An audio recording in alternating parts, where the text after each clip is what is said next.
Bonjour à tous et à toutes. Donc nous allons faire aujourd'hui donc l'exercice 1 du TD3. Donc dans cet exercice, nous allons nous intéresser au modèle de régression linéaire multiple. Donc si vous vous souvenez bien, dans le TD précédent, on avait vu le modèle de régression linéaire simple, donc c'est-à-dire qu'il y avait une seule variable endogène, enfin une seule variable explicative, excusez-moi. Donc c'est-à-dire que l'endogène était expliqué uniquement par une seule variable. Mais enfin ça va vous sembler évident que dans le modèle de régression linéaire multiple, enfin, pour expliquer une variable, il nous faudrait plusieurs déterminants de cette variable. Par exemple, la croissance, on ne va pas uniquement l'expliquer par le taux de change. On peut essayer d'expliquer la croissance, je ne sais pas, par le stock de capital humain, par le taux d'inflation, par le niveau des infrastructures. Donc c'est pour ça que généralement, en économétrie, on va considérer un modèle de régression linéaire multiple. Donc là, en fait, ce qu'on va faire dans ce TD, c'est que je vais vous présenter le modèle de régression linéaire multiple, d'accord? Et je vais vous présenter les différentes hypothèses. Donc tout d'abord, en fait, le modèle de régression linéaire multiple, il s'écrit de la manière suivante. On a y est égal à xb plus u. Donc y, ben, c'est une matrice qui est de dimension t1. Donc c'est la matrice de la variable endogène. Donc je vous rappelle que t est égal au nombre d'observations. D'accord? Donc là, si vous voulez, c'est comme si on considérait une série temporelle. D'accord? Donc pour un unique individu. Ensuite, on a le vecteur, enfin on a la matrice X, qui est la matrice des variables explicatives, qui elle est de dimension tk. D'accord? Donc T c'est toujours le nombre d'observations et grand K c'est le nombre de variables explicatives. Ensuite B, donc vous voyez ici, donc B c'est le vecteur ou la matrice des paramètres, d'accord, et on a U c'est le terme d'erreur, d'accord. Donc je vais vous réexpliquer tout ça. Donc première chose, expliquer l'écriture du modèle et le sens des hypothèses. Donc, ce que vous avez en parenthèse, c'est les dimensions, comme je vous l'ai déjà dit. Et si vous vous souvenez bien, première dimension que vous avez, c'est le nombre de lignes, et deuxième, c'est le nombre de colonnes. D'accord? Donc, là, je vais vous rappeler pourquoi on considère un modèle de régression linéaire multiple. Donc, le modèle de régression linéaire multiple permet d'inclure plusieurs variables explicatives dans un modèle de régression. D'accord? Donc parce que on peut supposer que l'endogène est expliqué par plus d'une variable. Donc nous on va poser quelques notations. Donc grand K, comme je vous l'ai déjà dit, c'est le nombre de variables explicatives. Donc grand K va de 1 à petit k. D'accord? Et petit t, c'est l'indice temporel qui va de 1 jusqu'à grand T. Donc on commence à la date 1 et on finit à la date grand T. Donc si vous écrivez donc l'équation du modèle de régression linéaire multiple, on a yt est égal à alpha, la constante, plus bêta 1 x1 t, plus bêta 2 x2 t, plus bêta petit k xkt, plus epsilon t. D'accord? Où epsilon t, c'est votre terme d'erreur. Donc en fait, ce qu'on va faire ensuite, c'est qu'on va écrire donc l'équation de la régression linéaire multiple en t égale 1 et t égale 2, pour ensuite exprimer tout cela sous forme matricielle. D'accord? Donc c'est très simple, on va appliquer l'équation à la date t égale 1. Donc on remplace t par 1. C'est tout simple. Donc on a y1 égale alpha plus bêta 1 x1 1, ce qu'on a là, plus bêta 2 x2 1, plus bêta k xk1, plus epsilon 1. Ensuite on fait la même chose pour t égale 2. Donc on a y2 égale alpha plus bêta 2, plus bêta 1, plus bêta k, plus xk2, plus epsilon 2. D'accord? Etc, etc.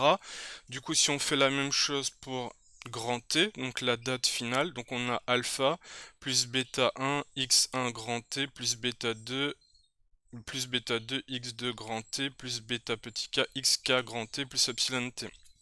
Ensuite, la deuxième étape, elle va tout simplement consister à écrire toutes ces équations sous forme matricielle pour que vous voyez très bien, pour que vous puissiez voir, pardon, de la meilleure des façons l'écriture matricielle d'un modèle de régression linéaire multiple.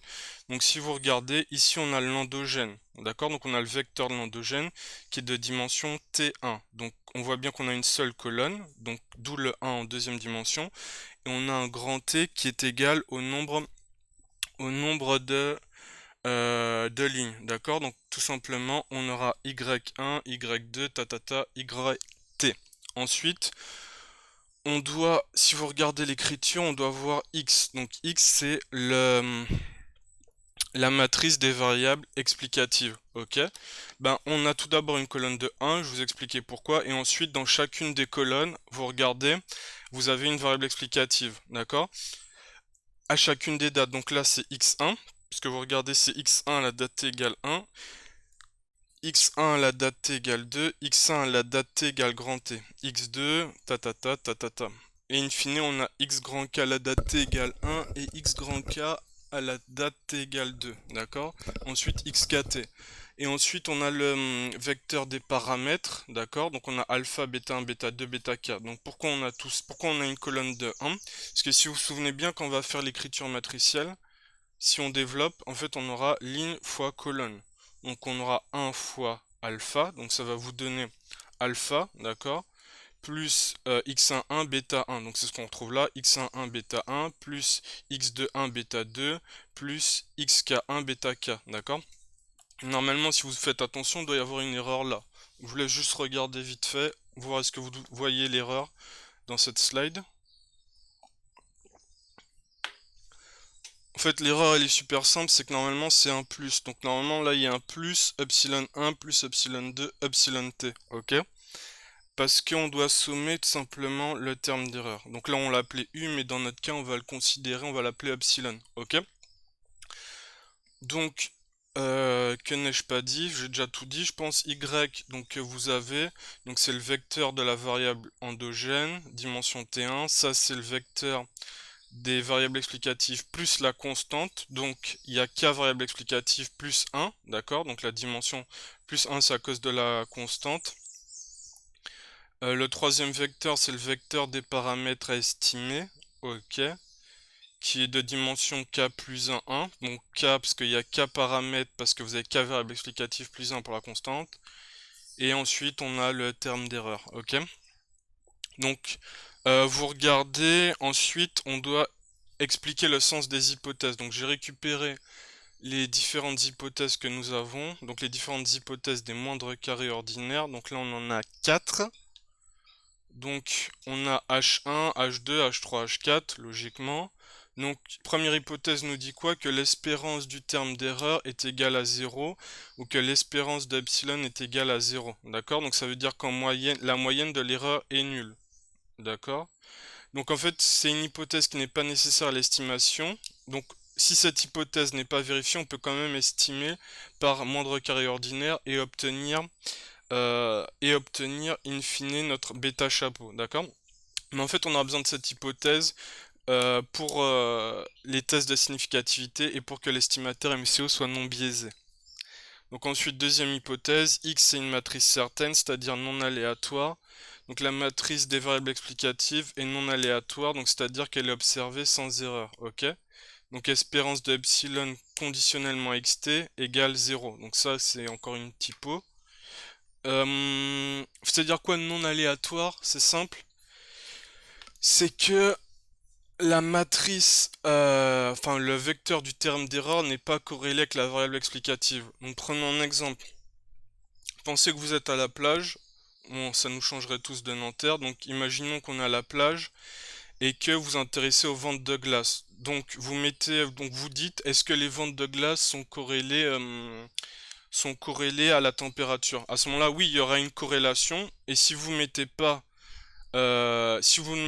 les ventes de glace et que vous intéressez à l'effet de la température, il y aura une corrélation entre le terme d'erreur et les variables explicatives, d'accord? Donc c'est ce qu'on va appeler un biais de variable omise. Pour faire simple, je vais essayer écrit dans le corrigé, donc normalement c'est ok. Donc voilà pour l'exemple, et donc selon cette hypothèse, il n'y a pas de lien entre le terme d'erreur et les variables explicatives, sinon l'estimateur MCO n'est pas convergent et il est biaisé. D'accord? Donc c'est pour ça qu'en fait, il faut bien que vous spécifiez votre modèle. C'est ça qui est important. C'est-à-dire qu'il faut sélectionner les bonnes variables à inclure dans votre modèle. Ensuite, on a l'hypothèse 3.